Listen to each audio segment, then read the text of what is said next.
Welcome to the His Eternal Word podcast. I am your host, Rakia Collins, and the purpose of this podcast is to read the Bible from beginning to end every single year. If that mission sounds interesting to you, I'd encourage you to grab your Bible and read along with me.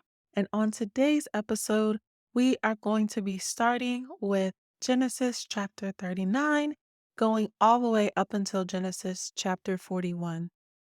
So, Genesis chapter 39, Joseph and Potiphar's wife.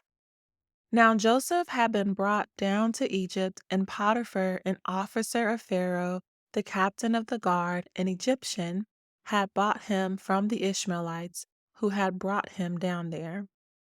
The Lord was with Joseph, and he became a successful man, and he was in the house of his Egyptian master. His master saw that the Lord was with him, and that the Lord caused all that he did to succeed in his hands. So Joseph found favor in his sight and attended him, and he made him overseer of his house and put him in charge of all that he had. From the time he had made him overseer in his house and over all that he had, the Lord blessed the Egyptian's house for Joseph's sake. The blessing of the Lord was on all that he had in house and field. So he left all that he had in Joseph's charge, and because of him he had no concern about anything but the food he ate. Now Joseph was handsome in form and appearance. And after a time his master's wife cast her eyes on Joseph and said, "Lie with me." But he refused and said to his master's wife, "Behold, because of me my master has no concern about anything in the house, and he has put everything that he has in my charge. He is not greater in this house than I am, nor has he kept back anything from me except you, because you are his wife. How then can I do this great wickedness and sin against God?" And as she spoke to Joseph day after day, he would not listen to her to lie beside her or to be with her. But one day, when he was in the house to do his work, and none of the men of the house was there in the house, she caught him by his garment, saying, "Lie with me." But he left his garment in her hand and fled and got out of the house. And as soon as she saw that he had left his garment in her hand and had fled out of the house, she called to the men of her household and said to them, "See, he has brought among us a Hebrew to laugh at us. He came in to lie with me, and I cried out in a loud voice. And as soon as he heard that I lifted up my voice and cried out, he left his garment beside me and fled and got out of the house." Then she laid up his garment by her until his master came home. And she told him the same story, saying, "The Hebrew servant whom you have brought among us came in to me to laugh at me. But as soon as I lifted up my voice and cried, he left his garment beside me and fled out of the house." As soon as his master heard the words that his wife spoke to him, "This is the way your servant treated me," his anger was kindled. And Joseph's master took him and put him into the prison, the place where the king's prisoners were confined, and he was there in prison. But the Lord was with Joseph and showed him steadfast love and gave him favor in the sight of the keeper of the prison. And the keeper of the prison put Joseph in charge of all the prisoners who were in the prison. Whatever was done there, he was the one who did it. The keeper of the prison paid no attention to anything that was in Joseph's charge because the Lord was with him. And whatever he did, the Lord made it succeed. So there are a few things that I want to call out about chapter 39. The first starts at verse 3, where it says, "His master saw that the Lord was with him, and that the Lord caused all that he did to succeed in his hands." What I love about that is that favor is not private. When you have favor of the Lord and the hand of the Lord is on your life, it is relevant, it is present. You can see it. And I love that the Bible includes that level of detail, that the reason why Joseph was even elevated in Potiphar's house is because of the favor of God, and it was so rich and it was so there and present in Joseph's life. The next few verses that I want to highlight is really going to be between verses 6 and verses 10. So here is where we see Joseph is talking about his master and basically saying that the choice to lie with his master's wife is bigger than just me lying with you and having relations with you. It is me sinning against God. And I love the fact that he looks at it that way. And I think a lot of us, especially when we look at marriage in today's contemporary society, where you have side chicks and side women and side men, and honestly, in some regard, depending on who you speak to, it can be seen as a badge of honor to be in the position of a side man or a side woman and not have to have the full burden of being a husband or truly being a wife, but still having your needs met. And I just love the fact that Joseph was a man of integrity and a man of honor. And he chose to say, this is not just about you and me. Like, this isn't even about my master. This is about sinning against God. And it really shows that he thinks that the boundary and the sanctity of marriage is something that is worth maintaining. And I just absolutely love that. This is something he had to do all the time because as we see in verse 10, it says, as she spoke to Joseph day after day, he would not listen to her to lie beside her or to be with her. This woman was not giving up. And that leads me to the full story where she unfortunately was unable to get him to go to bed with her. So on this fateful day, when Joseph was trying to flee from her, he left a piece of his clothing, his garment, I'm assuming something that she grabbed off of him, and she just clung to it, and as he ran away, it might have been like a shirt or like a sleeve or like a just something flimsy that was on him that she was able to just grab as he ran away. And as we see from verses 11 all the way down to 18, she goes into basically a very elaborate lie about how she raises her voice and she cries out. And because she cries out, he flees. And it becomes honestly a very sad tale. And I don't want to focus so much on the fact that she lied, but more so on the fact that something internally with her had to be off. She just wanted attention from her husband because we know that Potiphar is the captain of the guard. And so he must be a very busy man. So maybe she wasn't getting the attention that she wanted, or maybe she just really doesn't have any regard for her marriage at all. And she's just used to getting exactly what it is that she wants. But irrespective of her motive, unfortunately, what she decides to do puts Joseph in a very terrible position and ultimately lands him in jail for something that he did not do. But we can see, as we saw at the top of 39, even when Joseph was put in jail, we see that the Bible chooses to use the same phrases that in verse 22, the keeper of the prison put Joseph in charge of all that was done there. Whatever was done there, Joseph was the one who did it.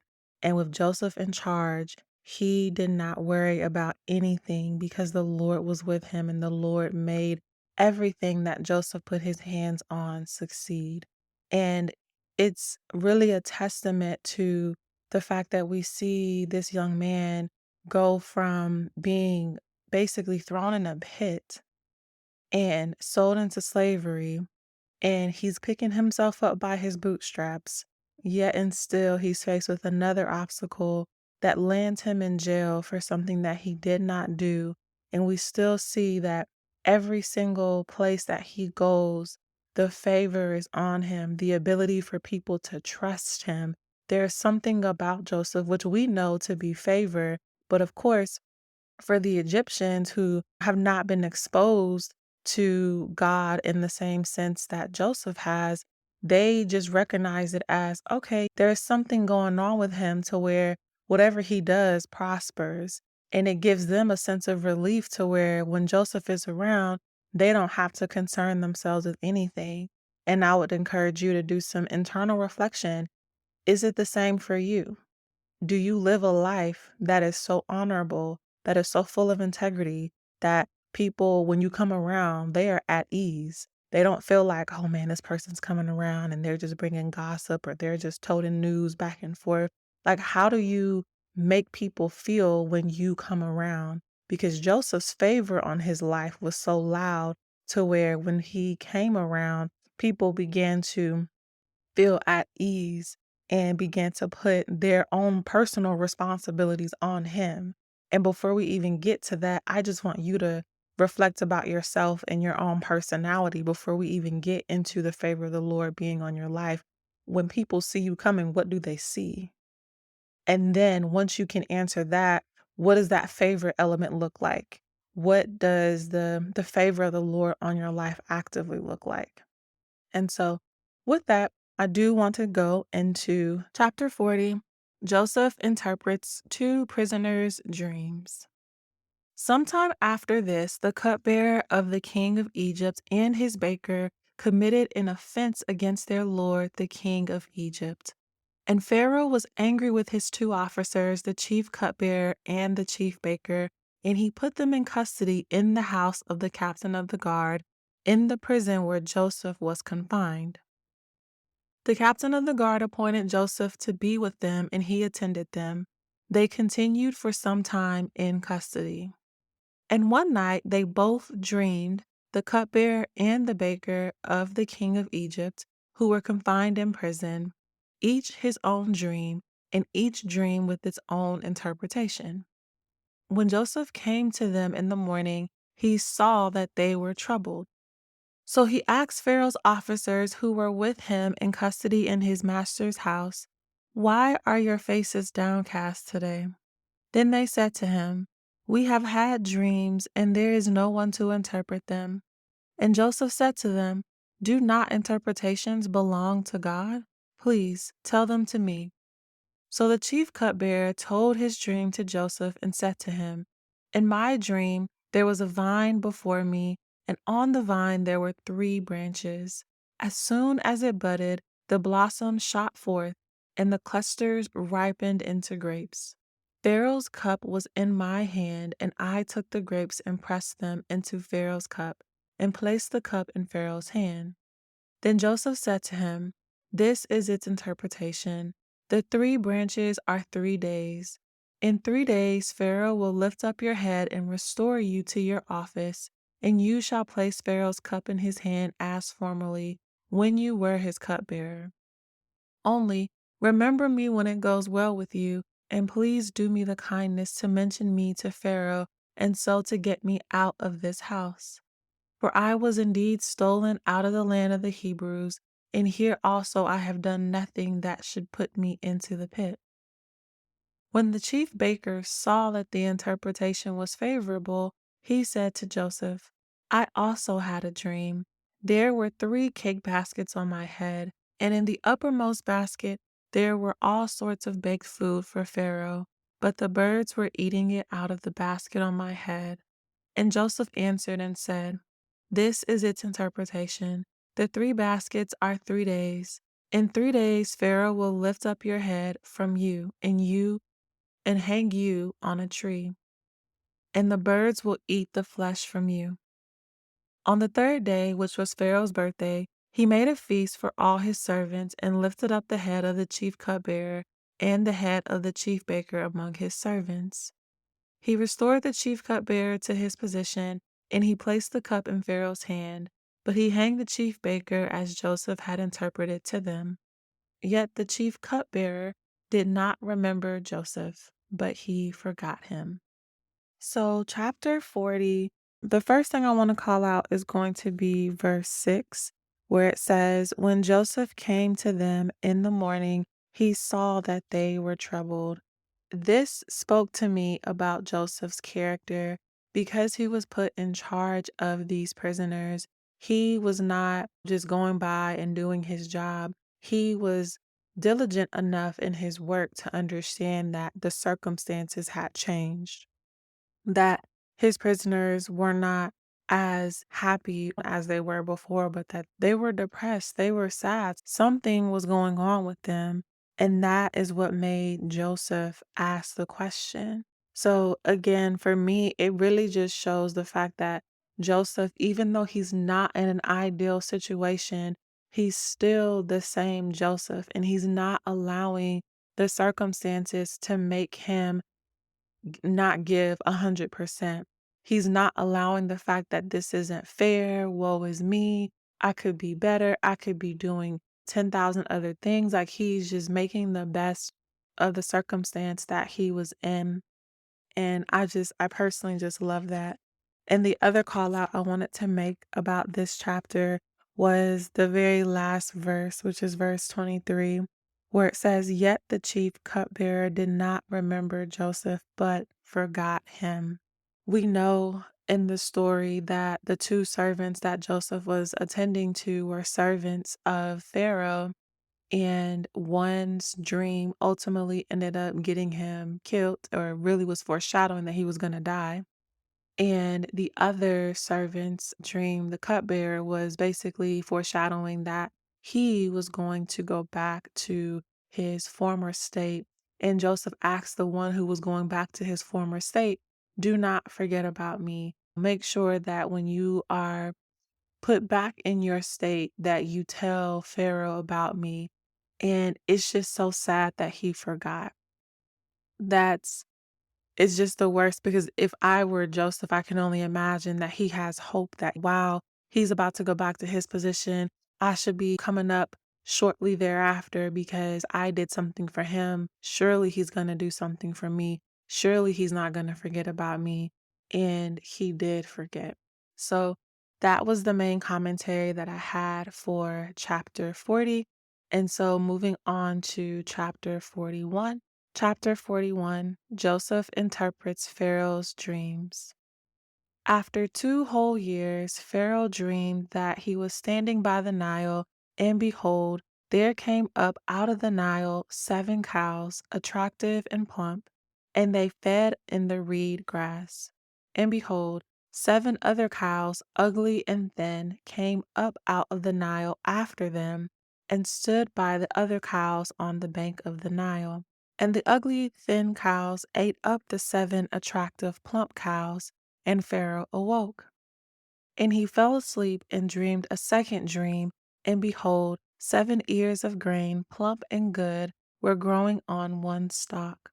And behold, after them sprouted 7 ears, thin and blighted by the east wind. And the thin ears swallowed up the 7 plump, full ears. And Pharaoh awoke, and behold, it was a dream.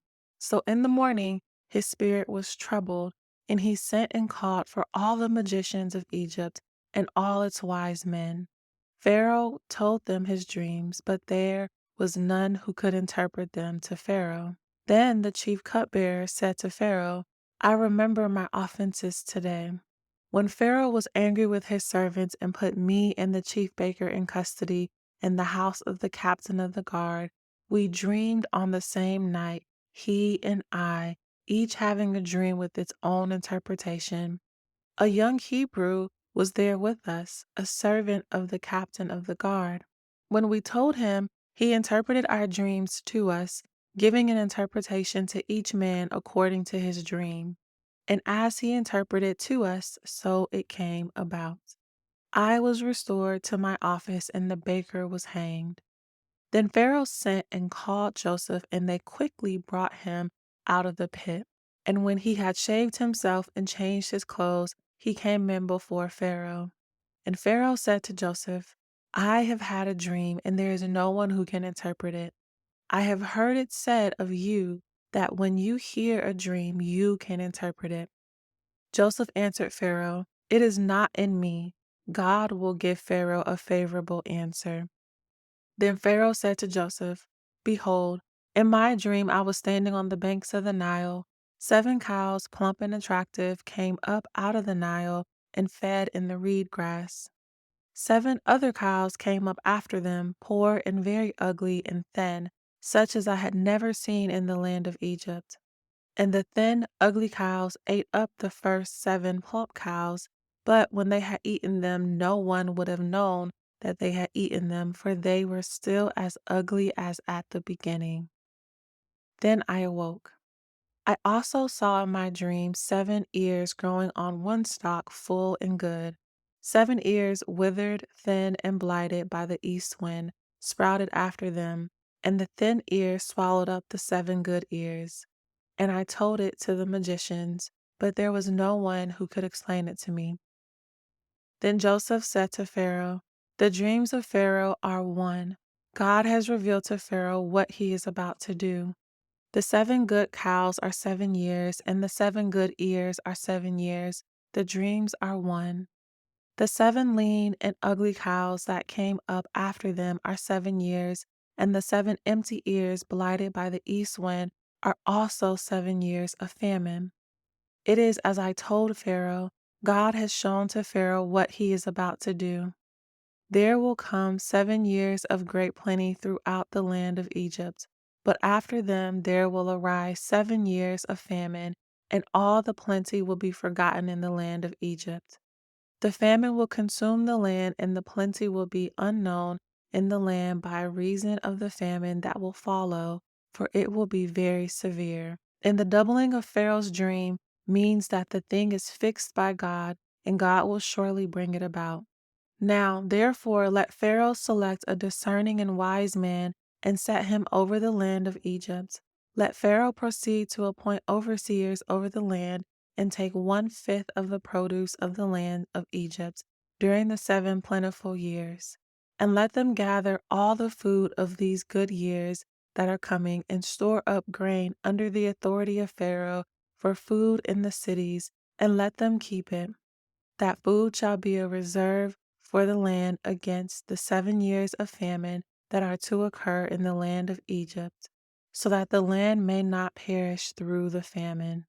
Joseph rises to power. This proposal pleased Pharaoh and all his servants. And Pharaoh said to his servants, "Can we find a man like this in whom is the Spirit of God?" Then Pharaoh said to Joseph, "Since God has shown you all this, there is none so discerning and wise as you are. You shall be over my house, and all my people shall order themselves as you command. Only as regards to the throne will I be greater than you." And Pharaoh said to Joseph, "See, I have set you over all the land of Egypt." Then Pharaoh took his signet ring from his hand and put it on Joseph's hand, and clothed him in garments of fine linen, and put a gold chain around his neck. And he made him ride in his second chariot. And they called out before him, "Bow the knee." Thus he set him over all the land of Egypt. Moreover, Pharaoh said to Joseph, "I am Pharaoh, and without your consent no one shall lift up hand or foot in all the land of Egypt." And Pharaoh called Joseph's name Zahaphioth Phaneah, and he gave him in marriage Asenath, the daughter of Potiphar, priest of On. So Joseph went over all the land of Egypt. Joseph was 30 years old when he entered the service of Pharaoh, king of Egypt. And Joseph went out from the presence of Pharaoh and went through all the land of Egypt. During the 7 plentiful years, the earth produced abundantly, and he gathered up all the food of these 7 years which occurred in the land of Egypt, and put the food in the cities. He put it in every city, the food from the fields around it. And Joseph stored up grain in great abundance, like the sand of the sea, until he ceased to measure it, for it could not be measured. Before the year of the famine came, 2 sons were born to Joseph. Asenath, the daughter of Potiphar, priest of On, bore them to him. Joseph called the name of the firstborn Manasseh, for he said, "God has made me forget all my hardship and all my father's house." The name of the second he called Ephraim, for God has made me fruitful in the land of my affliction. 7 years of plenty that occurred in the land of Egypt came to an end, and the 7 years of famine began to come, as Joseph had said.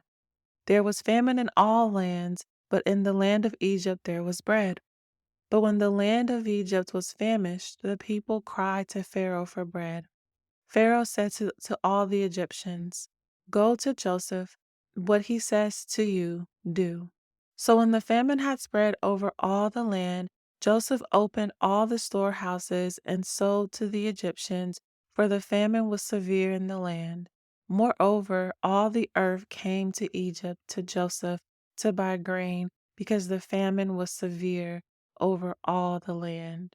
So with chapter 41, I giggled a little bit when I was reading the first verse because it says, after 2 whole years, Pharaoh dreamed that he was standing by the Nile. Like, I love the fact that the Bible said whole years. Like, these weren't half years, these weren't quarter years, these were whole years.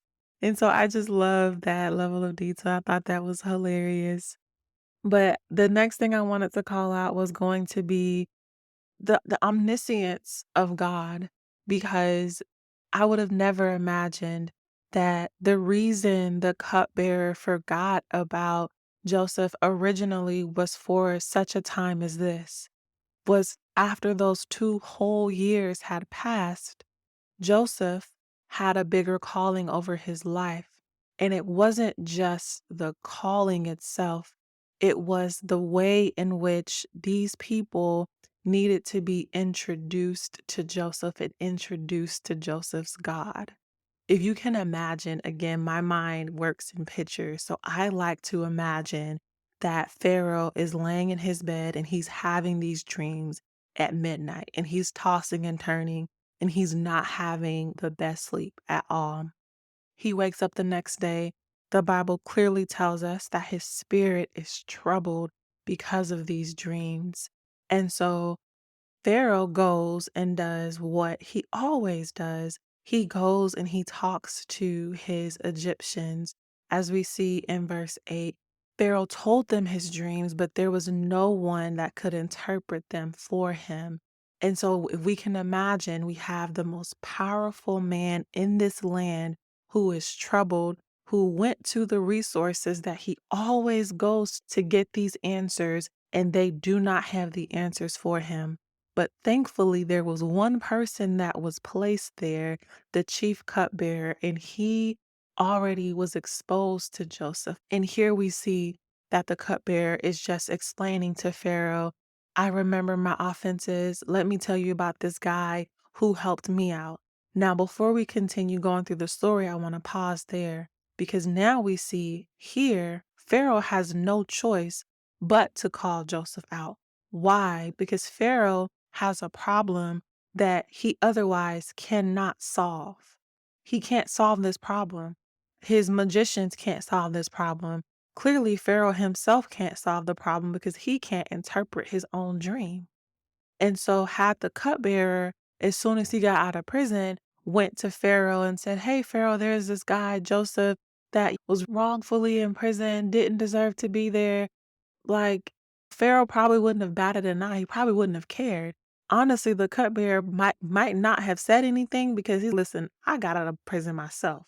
I don't want to go out and stretch my neck for someone else.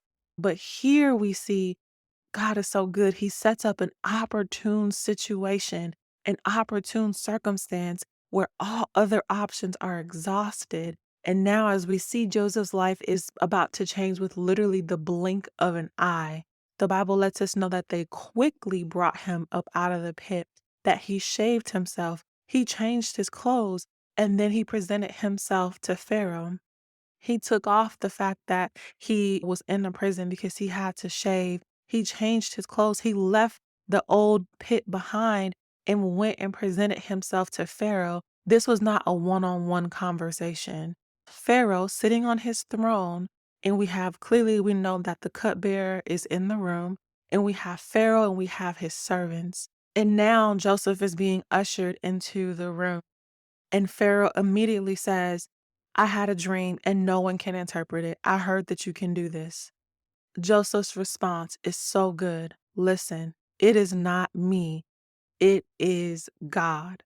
I love that. It has nothing to do with me, but the God in me will be able to interpret that for you.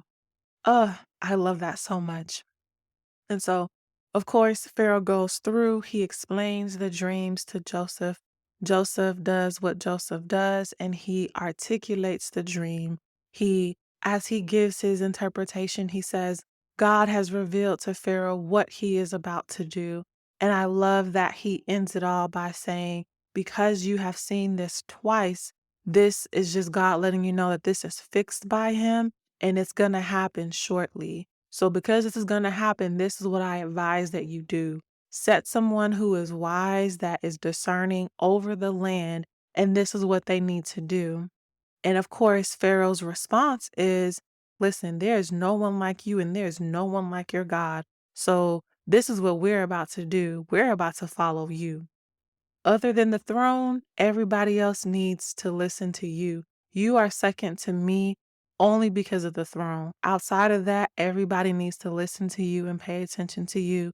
Pharaoh gives him a wife and they conceive and they have children. And what I love about the fact that the Bible mentions the children is because the naming of children or humans or people in general, the name of the thing was the thing itself. And that's why we see that Joseph says when his first son's name was Manasseh, for he said, God has made me forget all my hardship and all my father's house.